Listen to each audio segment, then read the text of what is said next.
नमस्ते दोस्तों। आज हम एनसीईआरटी की किताब वसंत कक्षा 8वीं पाठ संख्या 10 कामचोर पाठ के कठिन शब्दों के अर्थ करेंगे, पाठ का सार करेंगे और अभ्यास के प्रश्न उत्तर करेंगे। तो आइए वीडियो को शुरू करते हैं। पाठ संख्या, कुछ किताबों पे इसका पाठ संख्या 13 है और कुछ किताबों पे 10। तो पाठ का नाम है कामचोर। मुश्किल शब्दों के अर्थ हैं वाद विवाद, इसका मतलब होता है बहस। खुद खुद कहते हैं अपने आप या स्वयं भी बोल सकते हैं। कामचोर कामचोर होता है आलसी या काम से जी चुराने वाला। उद्यम उद्यम होता है मस्ती करना, उद्यम मचाना कहते हैं। ख्याल ख्याल होता है सोच। दबैल होता है दब्बू, अर्थात कुछ भी किसी की बात सह जाने वाला। पर दबैल नहीं होना, तो अगर नहीं होना है तो इसका मतलब हम दब्बू नहीं हैं। तो घमासान कहते हैं भयानक को, घोर। हरगिज होता है बिल्कुल। फरमान होता है राजाज्ञा, अर्थात राज की आज्ञा। तो शाही फरमान कहते हैं कि जो हमसे बड़े होते हैं उन्होंने हमें आज्ञा देती, जैसे हुक्म ही जारी कर दिया, फरमान आ गया कि बात माननी ही पड़ेगी। दुहाई कहते हैं कसम को। मिसाल कहते हैं उदाहरण को। मैली मतलब गंदी। मुफ्त मतलब फोकट। तनख्वाह कहते हैं पगार को, वेतन भी बोल सकते हैं। हवाला कहते हैं उल्लेख करना। याचना प्रार्थना करना या निवेदन भी कह सकते हो। तनख्वाह वही पगार या वेतन। फर्शी अर्थात फर्श पर बिछी हुई। धुआंधार का मतलब है ताबड़तोड़। अट का मतलब है भर। तो बेदम है बिना दम के। बेदम, दम का मतलब होता है सांस लेना, और बेदम बिना सांस लिए या बिना दम।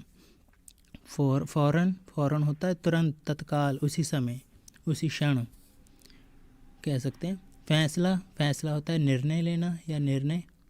सीके होते हैं तीलियाँ, जैसे माचिस की तीलियाँ होती हैं या झाड़ू की तीलियाँ होती हैं बौखर की। तो आप सीके का मतलब है तीलियाँ। उल्टे सीधे अर्थात सही या गलत। घमासान घोर या भयानक कह सकते हैं। ढुसमठास का मतलब होता है धक्का मुक्की करना, आपस में एक दूसरे को धक्के मारना। कुमक का मतलब होता है बुलावा। पीठ दिखाना मतलब डर जाना। धींगा मुश्ती अर्थात धक्का मुक्की, एक दूसरे को जबरन पीछे खींचना या आपस में थोड़ा मारना एक दूसरे को। लथपथ मतलब भरा हुआ, सना हुआ भी कह सकते हैं कि एक जैसे कीचड़ में कपड़े लथपथ हो जाते हैं। तो विरुद्ध होता है खिलाफ। ऊँट पटांग होता है अजीबोगरीब या अजीब भी कह सकते हो। कामदानी का मतलब होता है जिस पर कढ़ाई की गई हो, अर्थात कोई भी फुलकारी है जिस पर कढ़ाई की जाए, किसी चुन्नी पर कर दी जाए तो जिस चीज़ पे कढ़ाई की गई है उसे बोलते हैं कामदानी। लुथड़े होता है सने हुए। मोरी का मतलब होता है नाली अर्थात जहाँ से गंदा पानी, घर का जो भी पानी है गंदा पानी, वो घर से बाहर निकल जाता है। बेनकेल का मतलब होता है बिना नकेल के, जैसे कि हम जानवरों के नाक में से एक रस्सी डाली देखते हैं तो उसे कहते हैं नकेल, और बिना नकेल जिसके रस्सी ना डाली हो। दड़बे होता है मुर्गी का घर, खुड्डा भी बोलते हैं इसे। मशहूर होता है प्रसिद्ध। फलांगती का अर्थात होता है छलांग लगाकर या छलांग लगाई। रौंदती अर्थात कुचल कर चलना, किसी चीज़ को रौंदते हुए चलना, कुचलना। दौड़ मतलब भागना। तरकारी होता है सब्जी और वाली होता है सब्जी वाली, तो वैसे ही तरकारी का मतलब सब्जी। कूट, कूट का मतलब पीटना। अगाड़ी पिछाड़ी अर्थात आगे और पीछे। दूध दूह अर्थात भैंस या गाय का दूध निकालना, भैंस चौना भी कह सकते हो। भूचाल, भूचाल कहते हैं भूकंप को। तत्काल, तत्काल कहते हैं तुरंत को या तत्काल उसी क्षण। व्याकुल, व्याकुल कहते हैं बेचैन को। बागी, बागी कहते हैं विद्रोही को, जिसने विद्रोह कर दिया हो। मातम, मातम होता है शोक मनाना, किसी की मृत्यु पर शोक मनाते हैं उसे बोलते हैं मातम। कतार, कतार कहते हैं पंक्ति को। बटालियन, बटालियन कहते हैं पलटन को, फौजी जहाँ पर इकट्ठे हो जाते हैं उनकी एक पलटन होती है, उन्हें कहते हैं बटालियन। करवट, करवट होता है तरफ, पासा। जैसे हम सोते वक्त करवट ले लेते हैं, एक तरफ हो जाते हैं, तो उसे बोलते हैं करवट। तो ये थे हमारे शब्दार्थ। तो आइए अब हम पाठ कामचोर का सार करते हैं। पाठ का सार। तो इस कहानी द्वारा लेखिका ये बताती है कि किसी कामचोर बच्चे से काम करवाने से पहले सही तरीके से उसे काम करना सिखाना चाहिए, नहीं तो सब उल्टा पुल्टा हो जाता है। प्रस्तुत पाठ कामचोर में भी जब बच्चों को घर के कुछ काम जैसे गंदी दरी को झाड़कर साफ करना, आंगन में पड़े कूड़े को साफ करना, पेड़ों में पानी देना आदि बताए गए और कहा गया कि अगर वे ये सब काम करेंगे तो उन्हें कुछ ना कुछ इनाम के तौर पर मिलेगा। इनाम के लालच में बच्चों ने घर के काम करने की ठान ली, परंतु बच्चों ने जब कोई भी काम करना शुरू किया, किसी भी काम को सही से ख़त्म करने की बजाय उन्होंने सारे कामों को और ज़्यादा खराब कर दिया, जिससे घर के सभी सदस्य परेशान हो गए और बच्चों को घर से बाहर निकाल दिया और कहा कि अगर अब किसी भी बच्चे ने घर के किसी भी सामान को हाथ लगाया तो उन्हें रात का खाना नहीं मिलेगा। इस पर बच्चों को समझ नहीं आ रहा था कि घर वाले ना तो उन्हें काम करने देते हैं और ना ही बैठे रहने देते हैं। लेखिका के अनुसार ऐसा इसलिए हो रहा था क्योंकि घर वालों ने बच्चों को काम तो बता दिए थे, परंतु काम करने का सही तरीका नहीं समझाया था। तो ये था पाठ का सार। तो आइए अब हम प्रश्न उत्तर करते हैं। अभ्यास के प्रश्न उत्तर। पाठ 1, कहानी में मोटे मोटे किस काम के हैं, किन के बारे में और क्यों कहा गया। उत्तर है कहानी में मोटे मोटे किस काम के हैं, बच्चों के बारे में कहा गया है क्योंकि वह घर के कामकाज में जरा सी भी मदद नहीं करते थे तथा दिन भर खेलते कूदते रहते थे। हमने कहानी पढ़ी है तो जिसमें बताया भी गया है कि जब कहानी शुरू होती है तो अम्मा कहती हैं कि ये मोटे मोटे बैठे हैं, ये किस काम के हैं, तो ये काम करेंगे। तो ये वाले शब्द उन बच्चों के लिए कहे थे जो बच्चे हिलकर पानी भी नहीं पीते थे अपनी जगह से, तो इसलिए उनको कहा गया था कि यही हैं जो बच्चे हैं। ये जो पंक्ति का प्रयोग अम्मा ने किया है, माँ ने किया है, तो मोटे मोटे किस काम के हैं, तो ये बच्चों के लिए किया गया है। तो जो भी कोई भी काम काज में किसी की कोई सहायता नहीं करते थे, सिर्फ अपने में मस्त रहते थे, अपना ही खेल कूद करते रहते थे, उनके लिए कहा है। प्रश्न संख्या 2, बच्चों के उद्यम मचाने के कारण घर की क्या दुर्दशा हुई। तो उत्तर है बच्चों के उद्यम मचाने से घर की सारी व्यवस्था खराब हो गई, मटके सुराहियाँ इधर उधर लुढ़क गए, घर के सारे बर्तन अस्त व्यस्त हो गए, पशु पक्षी इधर उधर भागने लगे, घर में धूल मिट्टी और कीचड़ का ढेर लग गया, मटर की सब्जी बनने से पहले भेड़ें खा गई, मुर्गे मुर्गियों के कारण कपड़े गंदे हो गए। तो जैसे कि हमने कहानी पढ़ी है उसमें सभी बच्चों को सारे काम तो गिनवा दिए गए हैं, लेकिन उनको सही तरीका नहीं बताया काम करने का, तो इसी कारण उन्होंने दरी झाड़ी, दरी के ऊपर पानी डाल दिया तो कीचड़ कर दिया सारे का सारा, और जब आंगन साफ़ करने लगे तब उन्होंने एक एक तीली झाड़ू की निकाल कर अस्त व्यस्त कर दिया, भेड़ें सारी की सारी एक साथ छोड़ दी, मुर्गियां सारी की सारी एक साथ छोड़ दी, और जो पानी देना था पेड़ों को तो हर एक बर्तन लेकर अपना अपना बर्तन लेकर चल पड़े, तो सारे बर्तन बिखेर दिए। और इससे अतिरिक्त भैंस खोल दी, भैंस का बछड़ा खोल दिया, दूध के लिए बर्तन खराब कर दिए। मतलब जो सारे का सारा घर का काम था वो सबसे सुलझाने की बजाय और भी ज़्यादा बढ़ा दिया था उन्होंने। तो जैसे भेड़ें जो सब्जी बनती है तो वो खा जाती हैं सारे के सारे बनने से पहले ही। तो इसी कारण जो मुर्गियां हैं वो दादी माँ का जैसे सफ़ेद साड़ी होती है उस पर चढ़ जाती हैं, या कामदानी अर्थात जिस पे कढ़ाई की गई होती है उस पर, तो सारे का सारा जो भी काम दिया था सबका सब खराब कर दिया। बच्चों की वजह से हुआ था ये, वो इसीलिए हुआ था कि जो बच्चे थे उनको काम सिखाया नहीं गया था, सिर्फ बताया गया था। तो बच्चों ने एक काम ख़त्म करने की बजाय सारे काम एक साथ ही शुरू कर दिए, नहीं तो जबकि एक काम ख़त्म होने के बाद दूसरा करते तो शायद सही हो जाता। पर अपनी ऊधम मचाने की आदत से या तनख्वाह के लालच में उन्होंने सारे के सारे काम बिगाड़ दिए, और घर की जो दुर्दशा थी वो बहुत ही भयानक हो चुकी थी कि सब तरफ पशु पक्षी बर्तन सब कुछ अपने अपने बिखर गए थे। तो प्रश्न संख्या 3, या तो बच्चा राज कायम कर लो या मुझे ही रख लो। अम्मा ये कब, कहाँ और इसका परिणाम क्या हुआ? तो अम्मा ने बच्चों द्वारा किए गए घर की हालत को देखकर ऐसा कहा था।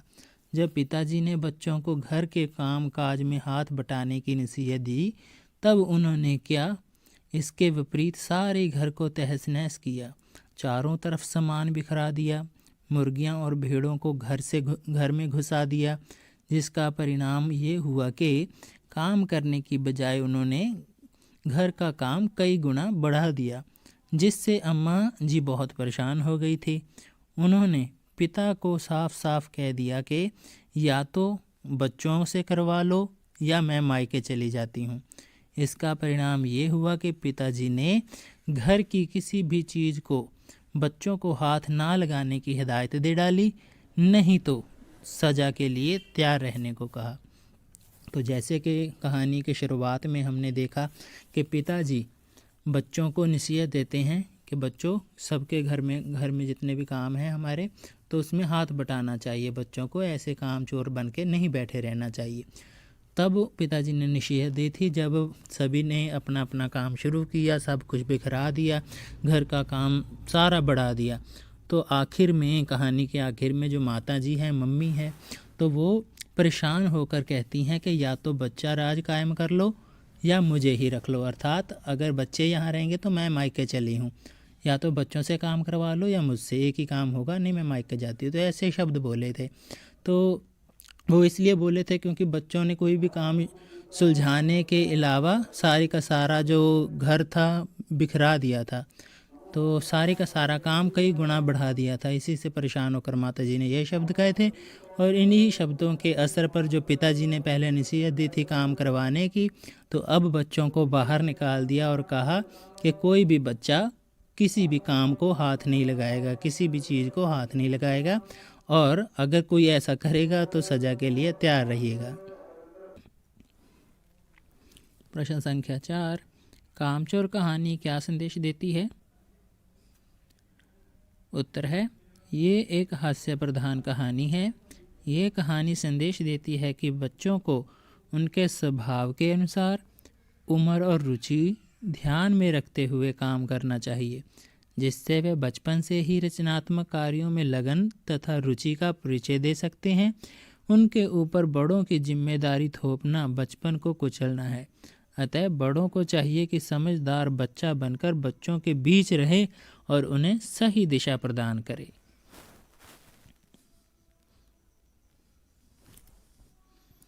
तो प्रश्न संख्या 5, क्या बच्चों ने उचित निर्णय लिया कि अब चाहे कुछ भी हो जाए हिलकर पानी भी नहीं पिएंगे? तो उत्तर है, बच्चों द्वारा लिया गया निर्णय उचित नहीं था, क्योंकि स्वयं हिलकर पानी ना पीने का निश्चय उन्हें और भी कामचोर बना देगा। उन्हें काम तो करना चाहिए पर समझदारी के साथ। बच्चों को घर परिवार के काम धंधों को आपस में बांटकर बड़ों से समझकर पूरा करना चाहिए। उन्हें अपने खाली समय का सदुपयोग करना चाहिए तथा रचनात्मक कार्यों में मन लगाते हुए परिवार वालों का सहयोग करना चाहिए। बच्चों द्वारा लिया गया निर्णय उचित नहीं कहा जा सकता, क्योंकि ये जो निर्णय उन्होंने लिया था कि हिलकर पानी भी नहीं पिएंगे, तो ये बिल्कुल गलत है। बच्चों को अपनी उम्र के हिसाब से, अपनी रुचि के हिसाब से तो काम करने चाहिए, और जितने सामर्थ्य के साथ वो अपने घर वालों की सहायता कर सकते हैं उन्हें करनी चाहिए। तो ये निर्णय लेना उनके लिए हितकर नहीं होगा, क्योंकि ये निर्णय उनको और भी कामचोर बना देगा। तो उन्हें अपनी खाली समय का सदुपयोग करना चाहिए और रचनात्मक कार्यों में मन लगाते हुए परिवार वालों का सहयोग करना जरूरी है। कहानी के आगे से प्रश्न संख्या 1, घर के सामान्य काम हो या अपना निजी काम, प्रत्येक व्यक्ति को अपनी क्षमता के अनुरूप उन्हें करना आवश्यक क्यों है? उत्तर है, अपनी क्षमता के अनुसार काम करना इसीलिए जरूरी है क्योंकि क्षमता के अनुरूप किया गया कार्य सही और सुचारू रूप से होता है। यदि हम अपने घर का काम या अपना निजी काम नहीं करेंगे तो हम कामचोर बन जाएंगे। हमें अपने कामों के लिए आत्मनिर्भर रहना चाहिए। तो जो भी काम करते हैं वो अपनी क्षमता के अनुसार ही करना चाहिए। अगर हम ऐसा नहीं करेंगे तो जो हमारा काम है या तो वो असफल हो जाएगा या वो पूर्ण रूप से नहीं होगा, तो या देरी से होगा। तो हमें अपनी क्षमता के अनुसार जो काम होंगे वो समय पर भी होंगे और सही ढंग से भी किए जा सकेंगे और सुचारू रूप से पूरे हो जाएंगे। तो अगर हम नहीं काम करेंगे तो हम कामचोर कहलाएंगे। तो इसीलिए हमें अपने कामों के प्रति तो आत्मनिर्भर रहना ही चाहिए। प्रश्न संख्या 2, भरा पूरा परिवार कैसे सुखद बन सकता है और कैसे दुखद? कामचोर कहानी के आधार पर निर्णय कीजिए। तो उत्तर है, भरा पूरा परिवार तब सुखद बन सकता है जब सब मिलजुल कर कार्य करें। वह दुखद तब बनता है जब सब स्वार्थ भावना से कार्य करें। कामों के क्षमता अनुसार विभाजित करने से कहानी जैसी दुखद स्थिति से बचा जा सकता है। कार्यों को बांटने से किसी दूसरे को काम करने के लिए कहने की ज़रूरत ही नहीं होगी और तनाव भी उत्पन्न नहीं होगा।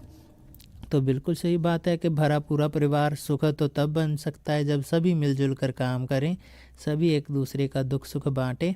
तो सभी काम करते करते अपने उस परिवार को पूरा योगदान दे, तब वो सुखद रहेगा।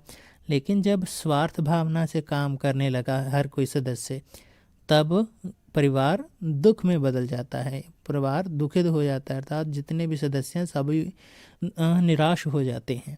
तो वो इसलिए क्योंकि हर एक जो सदस्य होगा वो स्वार्थ भावना से लिप्त होगा, स्वार्थ भावना ही उसमें होगी। तो इसीलिए तो क्षमता के अनुसार जितनी आपकी क्षमता है, उम्र है, रुचि है, उस हिसाब से आपको कार्य करना चाहिए, ना कि दूसरे के साथ तुलना करके काम करें। तो ऐसा करने पर आपको कामचोर बनना पड़ेगा, आप कामचोर बन जाओगे अपने आप अगर आप काम से जी चुराने लगे।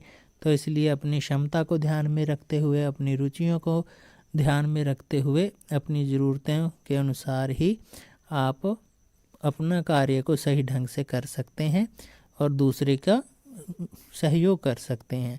स्वार्थ भावना से अगर आप ज़रूरत के अनुसार काम करेंगे तब आप निराशा के हकदार होंगे और कामचोर कहलाए जाएंगे।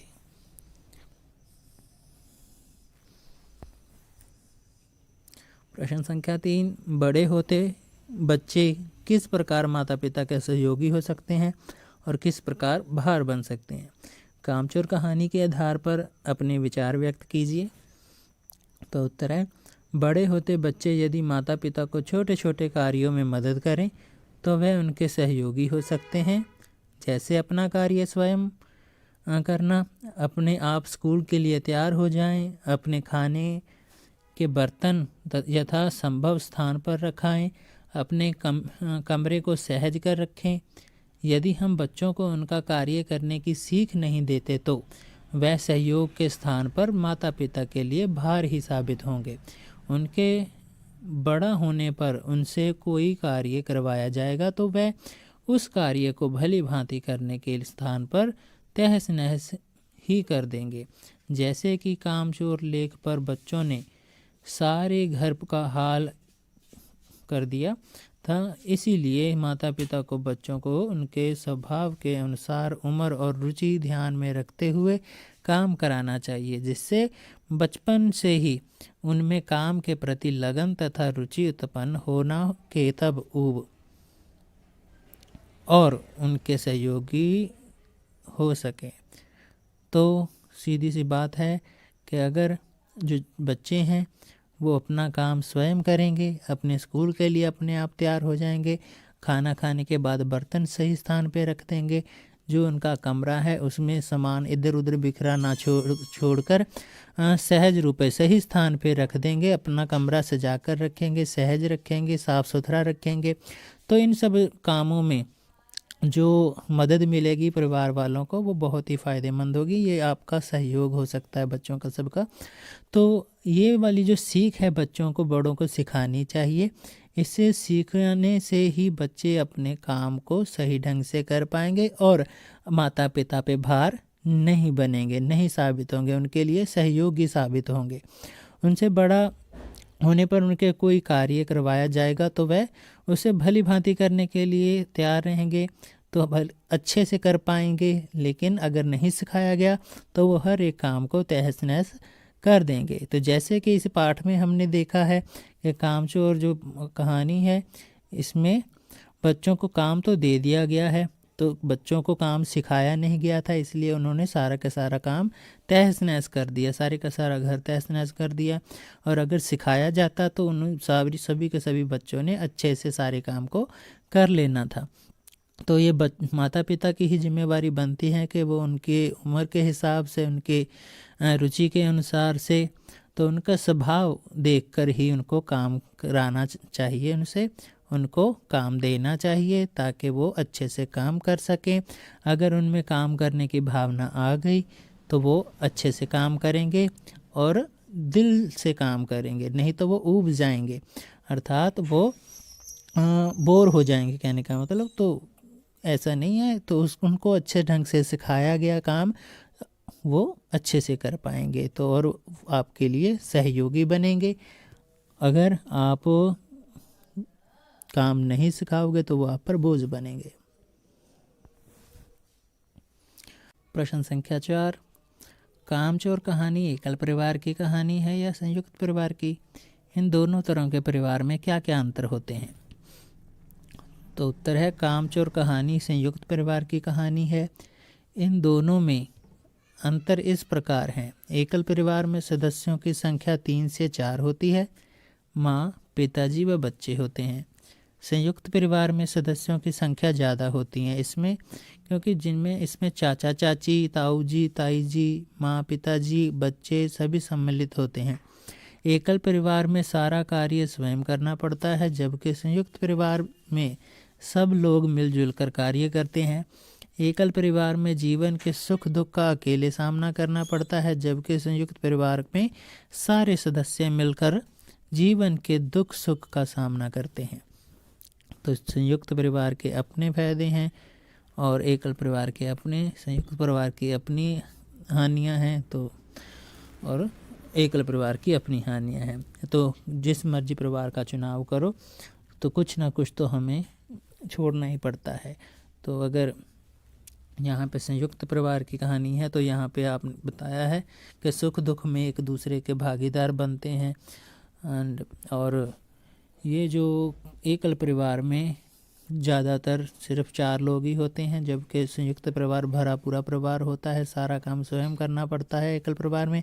जबकि संयुक्त परिवार में एक दूसरे लोग मिलजुल कर कार्य करते हैं और सब काम पूरे भी हो जाते हैं समय पर। तो एकल परिवार का सुख दुख अकेले सामना करना पड़ता है, जबकि संयुक्त परिवार में सभी के सभी लोग सहायता कर देते हैं, एक दूसरे के सुख दुख में भागीदारी होते हैं, शामिल होते हैं, दुख बटाते हैं। तो भाषा की बात, धुली बेधुली बाल्टी लेकर 8 हाथ 4 थनों पर पिल पड़े। धुली शब्द से पहले बे लगाकर बेधुली बना है, जिसका अर्थ है बिना धुली। बे एक उपसर्ग है। बे उपसर्ग से बनने वाले कुछ और शब्द हैं। बेतुका, बेईमान, बेघर, बेचैन, बेहोश इत्यादि। अब आप भी नीचे लिखे उपसर्गों से बनने वाले शब्द खोजिए। उपसर्ग कहते हैं अगेत्र को। आपने अगेत्र पिछेत्र पढ़े होंगे, तो उपसर्ग का मतलब है अगेत्र। तो आपको यहाँ पे प्र, आ, भर, बद ये कुछ शब्द दे दिए गए हैं। इनको अगेत्र मानकर एक शब्द लिखना है, मूल शब्द, जिससे पूरा शब्द बन जाए। तो आइए करते हैं। तो प्र से शब्द बनते हैं प्रबल, प्रभाव, प्रयोग, प्रचलन, प्रवचन। आ तो आ से है आमरण, आभार, आजन्म, आगत। इसी प्रकार भर शब्द से बनता है भरपेट, भरपूर, भरमार, भरसक। तो बद होता है बदसूरत, बदमिजाज, बदनाम, बदतर। तो इसी प्रकार इसका उपसर्ग का मतलब है अगेतर। तो आप कोई और भी शब्द बना सकते हैं, ये भी लिख सकते हैं।